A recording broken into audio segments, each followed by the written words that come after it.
Olá, sou Elizabeth Dutra e começa agora mais um Visão e Poder aqui na Record News. Meu convidado de hoje é um ilustre diplomata. Ele é cônsul de uma das maiores ilhas do Mediterrâneo Oriental, uma ilha lindíssima que faz parte da União Europeia e recebe mais de 3 milhões de turistas todos os anos. Vamos saber um pouco mais dessa história com o cônsul de Chipre em São Paulo, César Augusto de Aguiar. Cônsul, muito obrigada por me receber aqui no consulado. Obrigada por participar aqui do Visão e Poder. Eu que agradeço muito a oportunidade de poder, no seu programa, apresentar um pouco da República de Chipre, a ilha de Afrodite, que é maravilhosa. Queremos saber tudo. Vamos começar falando sobre a sua trajetória. Você se tornou diplomata, hoje é cônsul do Chipre. Conta um pouco mais dessa história para a gente. Eu me formei em Medicina Veterinária na USP, fiz minha pós-graduação no Canadá e conheci vários colegas africanos e do Oriente Médio. E eu tinha um sonho de poder trabalhar na África um dia. E esse sonho depois foi realizado. Fui para a África, morei em Kaduna, na Nigéria, e comecei a trabalhar em outros países africanos e depois no Oriente Médio. E com isso, eu comecei a estudar um pouco mais de antropologia para poder fazer os trabalhos. Fui consultor sênior da Organização das Nações Unidas, então isso me obrigou a aumentar meu leque de estudo.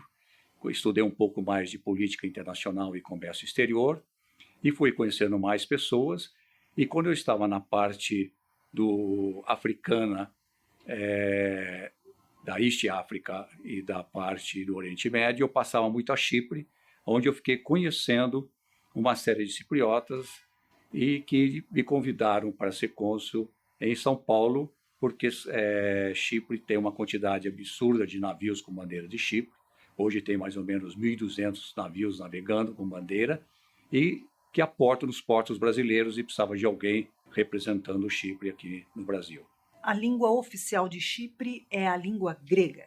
É grego e turco, porque 82% da República de Chipre de cipriotas de origem grega, helênica, e 18% de origem turca, devido ao Império Otomano.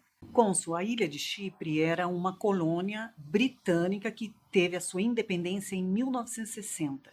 Gostaria que você falasse um pouco para a gente sobre esse período. Então foi muito interessante, ela foi 100 anos, colônia da Grã-Bretanha, e com isso os ingleses conseguiram colocar uma parte burocrática que funciona muito bem na ilha. E uma fase interessante foi que o rei Ricardo Coração de Leão, em 1190, casou na ilha de Chipre, quando ele comandava a Terceira Cruzada para atacar Jerusalém. 10 mil anos de Chipre, e Chipre tem muitas histórias. Conte um pouco mais para a gente, cônsul. É muito interessante. Chipre, primeiro que na mitologia grega é onde nasceu Afrodite, a deusa do amor. Segundo que antes de 300 anos antes de Cristo, nasceu em Chipre Zenos, que fez a filosofia estoica, que é a base do cristianismo que nós temos hoje. Que são os últimos 300 anos de filosofia até Cristo nascer. Ricardo Coração de Leão casou na ilha, onde foi servido um vinho chamado camadaria, um vinho que é feito pelos bizantinos e que conserva o mesmo tipo de vinho até os dias de hoje. E Shakespeare escreveu Otelo, baseado na ilha de Chipre. Qual o sistema político de Chipre e o que está acontecendo atualmente no país? Então, é o presidencialismo, tem eleições de 5 em 5 anos, e Chipre é uma democracia. Ele entrou para a União Europeia em 2004. Nós temos um problema gravíssimo, que foi o ataque turco em 1974, e que fez a ocupação militar da ilha, ocupando 27% do território, e onde todos os cristãos que estavam do lado tomado pelos turcos, que são muçulmanos, mandaram 200 mil pessoas para o lado grego. Isso já esteve, as Nações Unidas ajudando na unificação da ilha. Esperamos que agora, em 2017, a ilha consiga a unificação, porque é uma ilha que tem o berço da civilização nossa, né, esses anos todos.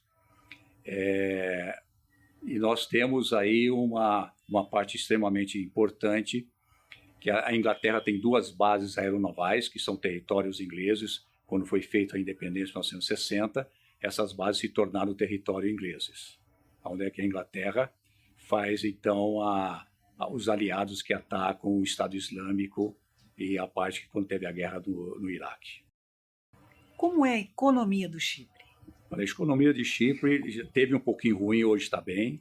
O PIB é 28 bilhões de euros.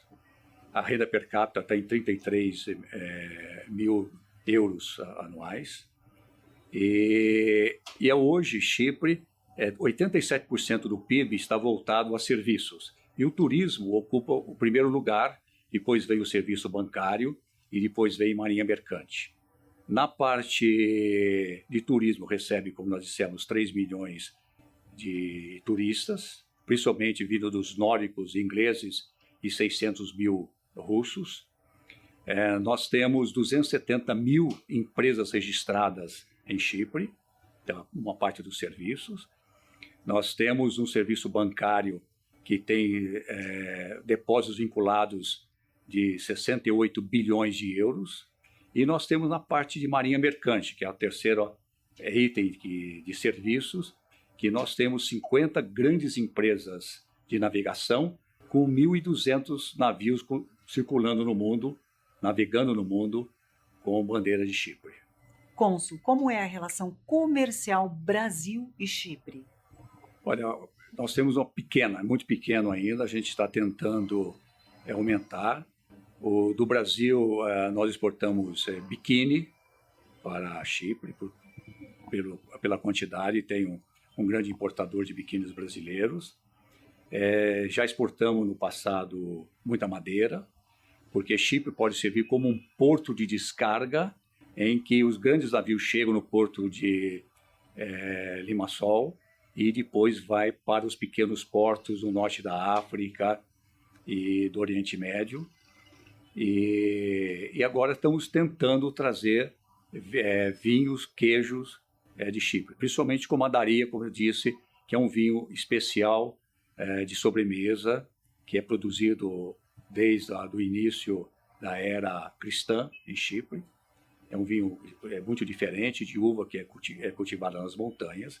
E tem um azeite maravilhoso também que a gente está tentando trazer para o Brasil. Cônsul, qual o impacto do turismo brasileiro em Chipre? Os brasileiros vão muito para lá? Conta um pouco para a gente. Vai muito pouca gente. Primeiro que você não tem voos diretos e você tem que fazer via qualquer das capitais europeias. Quando a Aeroflot fazia São Paulo, lá na capital, Aeroporto Internacional de Chipre, Moscou, existia a facilidade, porque aí você tem um voo direto e o turista brasileiro não só ia para Chipre conhecer a ilha, como também ele poderia ir para o Líbano, para a Síria, porque não havia absolutamente nada agravante, para conhecer Israel e conhecer o Egito. E tem uns navios que fora da temporada, que começa em outubro, fora da temporada, que saem de Limassol, os cruzeiros extremamente baratos, vão até Israel, e de Israel entram no Egito, em Alexandria. E de Alexandria vão de ônibus até as pirâmides, volta a pousar no navio, e o navio retorna para Chipre. São 3 dias, um turismo interessantíssimo e bastante em conta, que parte de Chipre. Fale um pouco mais, porque a gente sempre ouve falar, lendo jornais, etc. Eu nunca tive em Chipre e eu tenho muita curiosidade. É um lugar lindíssimo, não? É lindíssimo. Primeiro que é aquele mar do Mediterrâneo, aquele verde, azul, transparente, maravilhoso. E Chipre tem uma característica. Ele tem, no meio de Chipre, tem uma cadeia de montanhas, onde é que tem o Monte Olympus, e que a 2.900 metros de altitude, no período do inverno do hemisfério norte, que janeiro e fevereiro tem neve, Então você sai de tomar um banho de sol numa praia, com o mar Mediterrâneo, e você vai a 100 quilômetros nas montanhas esquiar. Então tem uma boa comida, os hotéis são excelentes, e você tem uma coisa espetacular, que é poder fazer as duas coisas no mesmo dia. Tomar o sol e esquiar. Como é a gastronomia cipriota? Você tem uma parte do litoral de Chipre que tem uma alimentação mediterrânea, que são saladas, os queijos, os vinhos e peixes, frutos do mar. E na montanha você tem mais a parte de cabritos e ovinos, e a parte de queijos e vinhos. Então ela é muito deliciosa. Ela herdou muito também do mundo árabe, algumas alimentações do mundo árabe, um pouco refinada, e é uma alimentação extremamente interessante. Como é o modus vivendi do povo de Chipre? Então, veja bem, eles gostam de uma coisa de cultura, eles são extremamente religiosos, são todos ortodoxos de Chipre, ortodoxos gregos. O mundo bizantino, você tem um turismo maravilhoso, que são os monastérios bizantinos desde o século V. Muitos foram restaurados, são maravilhas, né, para ser visitado. E todos esses monastérios mais antigos ficam nos Montes Troades, né, que ficam a parte central da montanha de Chipre. Então é maravilhoso, é um passeio lindíssimo. E você tem Pafos, onde é que está a cidade de Pafos, onde é que está a gruta de Afrodite, onde é que ela nasceu da espuma do mar, né, que tem aquele quadro maravilhoso, que tem a deusa do amor nascendo da concha, que Botticelli pintou em 1490, e tem a casa de Dioniso, que foi descoberto agora a relíquia toda, onde é que os mosaicos do chão estão intactos ainda. Quer dizer, Chipre é uma história, são 10 mil anos de histórias, então você tem história, aonde você vai, você tem história. A arqueologia trabalha muito bem lá. Cônsul, um momento que eu vou chamar os nossos comerciais e a gente já volta para o nosso bate-papo. E você que está em casa, não saia daí. Eu falo com César Augusto de Aguiar, o cônsul de Chipre em São Paulo.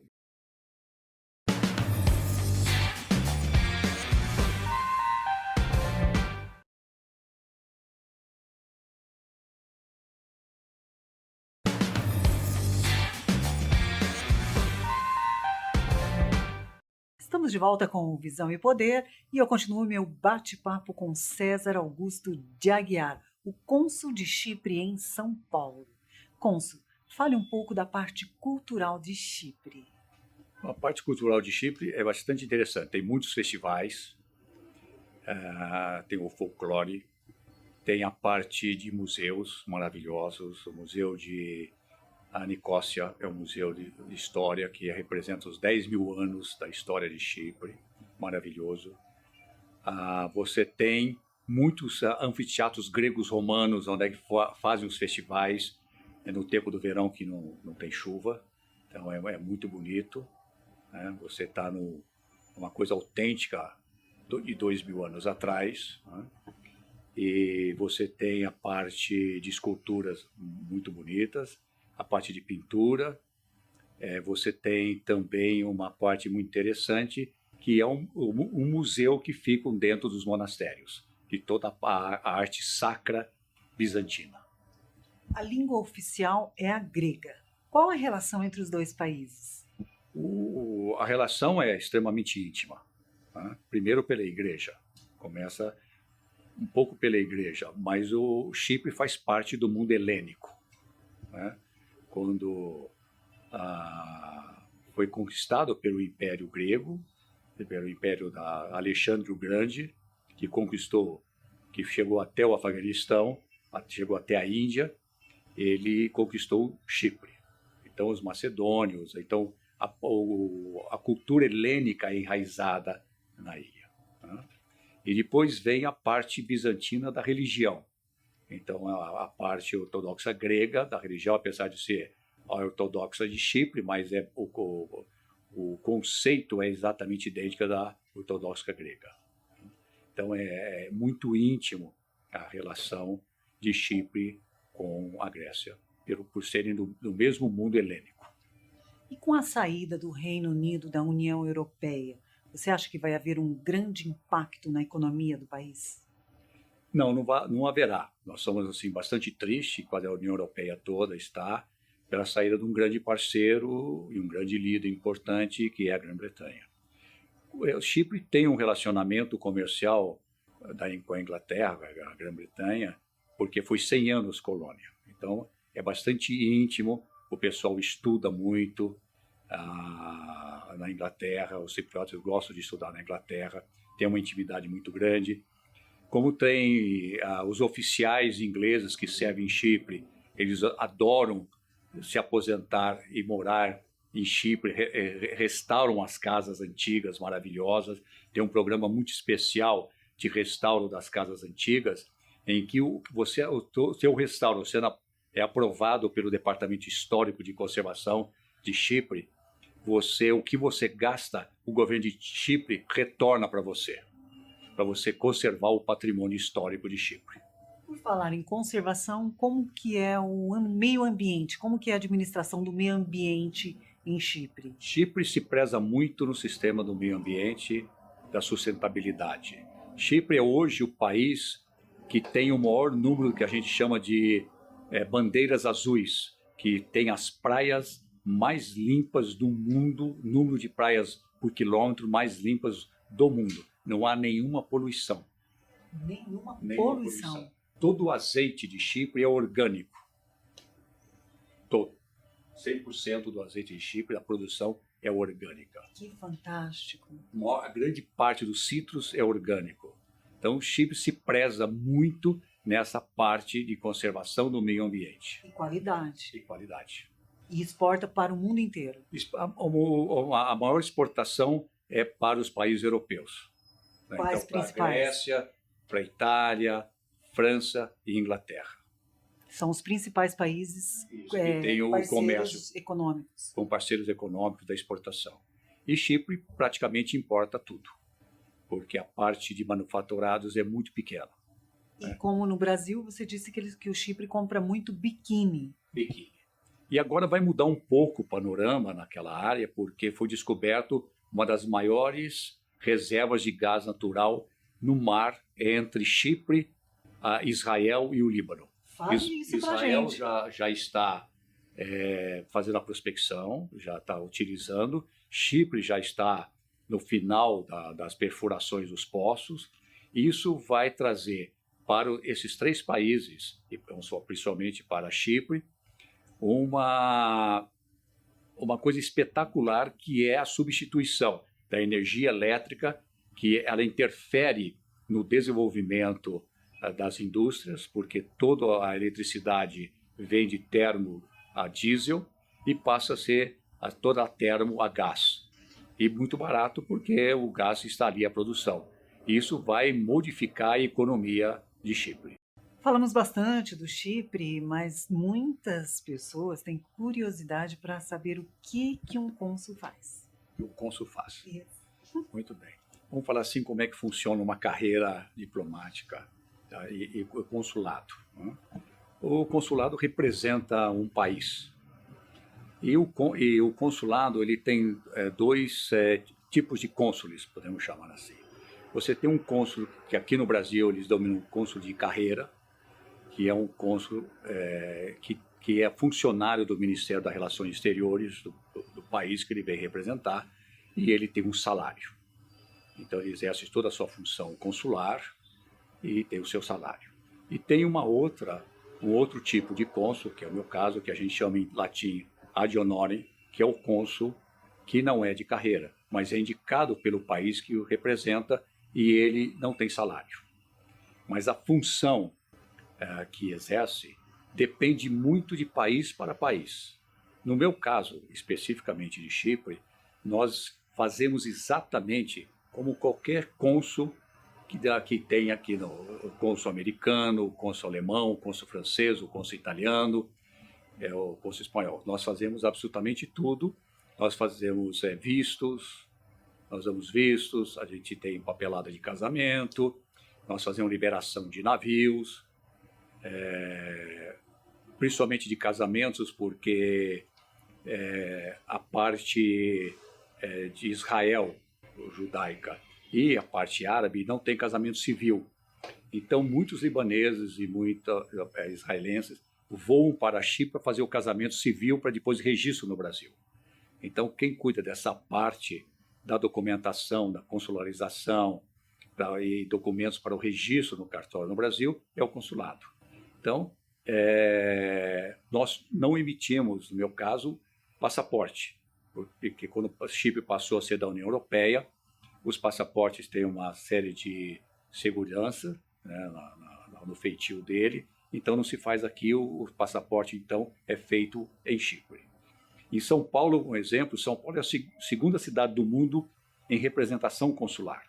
São Paulo, a primeira é Nova York, por causa das Nações Unidas, e o segundo é São Paulo. São Paulo tem 106 consulados. Mais ou menos 60% é de cônsules de ad honorem, cônsul honorários, né? E os outros, mais ou menos 50%, são de cônsules de carreira. É muito burocrático para conseguir o visto? Não, o brasileiro não precisa de visto para Chipre, porque quando o Chipre, em 2004, entrou na União Europeia, como a União Europeia não exige visto de passaporte brasileiro, nós tiramos o visto para os passaportes brasileiros para turistas entrarem em Chipre. O que tem bastante brasileiros em Chipre é jogadores de futebol. Ah, é?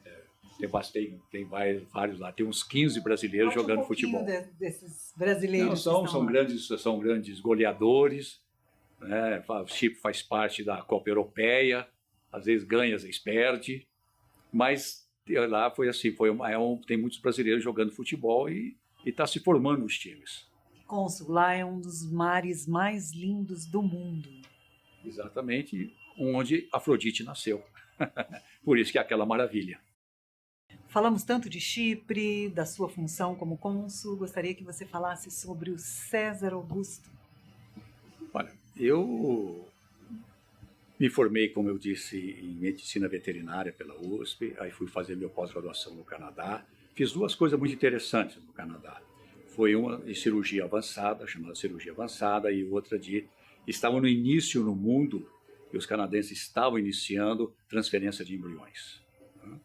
Aí eu volto ao Brasil, fui professor assistente na universidade, na Unesp, na área de cirurgia e reprodução.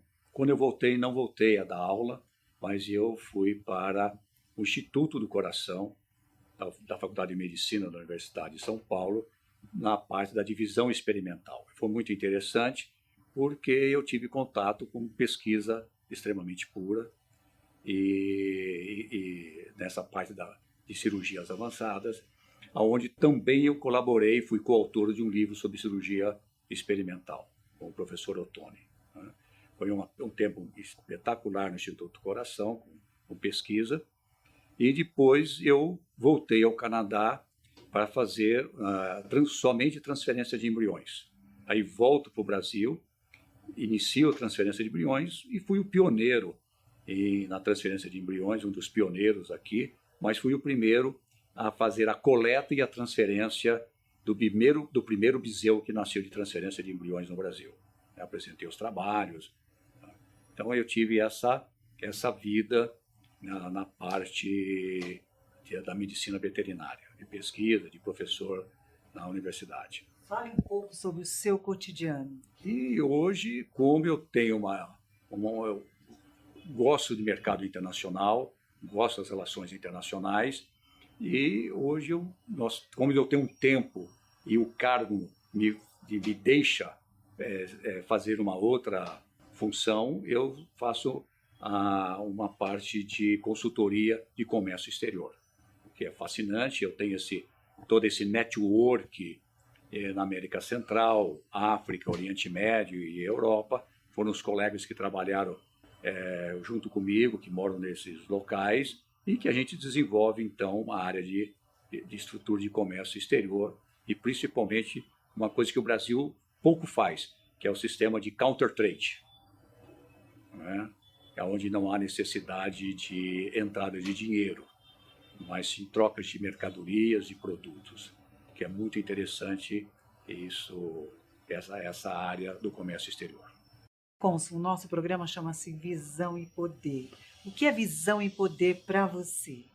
Olha, para mim, visão é aquilo que você tem um objetivo, uma visão de mundo, que é extremamente importante.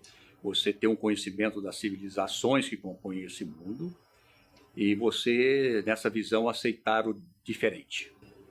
Assim, nós temos uma harmonia mundial. O não aceite do diferente, você tem problemas gravíssimos, como nós estamos assistindo no mundo. Né?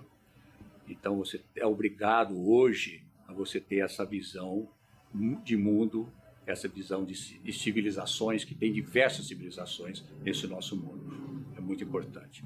E poder, para mim, o poder, eu sempre lembro que o poder tende a corromper. O poder é perigoso porque ele corrompe.